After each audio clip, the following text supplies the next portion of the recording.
Hello sir, সব খবর আমাদের কাছে পত্রিকার রিপোর্টার আমি তারা। আমরা নতুন একটা প্রোগ্রাম প্ল্যান করেছি স্যার, আমাদের প্রোগ্রামের নাম হচ্ছে আজকের বাজার। তো স্যার, আমাদের প্রোগ্রামের মেইন মোটিভ হচ্ছে এটা জানা ক্রেতারা যে কাঁচা বাজার কিনছে, কাঁচা বাজারের বাজার দর ঠিক আছে কিনা, বা মূল্যের সাথে কাঁচা বাজারের কোয়ালিটি ঠিক আছে কিনা, এবং ক্রেতাদের চাহিদা পূরণ হচ্ছে কিনা। স্যার, আপনার কি চাহিদা পূরণ হচ্ছে? স্যার, এই যে আপনি সকাল সকাল এখানে বাজার করতে আসলেন, আপনি কি ফ্যামিলির জন্য বাজার করতে এসেছেন? ও আচ্ছা আচ্ছা আচ্ছা, আপনার মনে হয় কাঁচা মালের ব্যবসা আছে, হয়তো আপনি এখান থেকে পাইকারি মূল্যে কিনে বাইরে খুচরা মূল্যে বিক্রি করবেন। স্যার, আপনার অন্য কোনো ব্যবসা? আপনি ওনাকে হাত তুললেন কেন? আপনি একটা ফটো জার্নালিস্টের গায়ে কিভাবে হাত তুললেন? How dare you!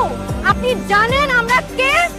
আপনার যেমন অধিকার আছে এখানে এসে বাজার করার, তেমনি আমরাও জার্নালিস্ট, আমাদেরও অধিকার আছে আপনাদেরকে প্রশ্ন করার।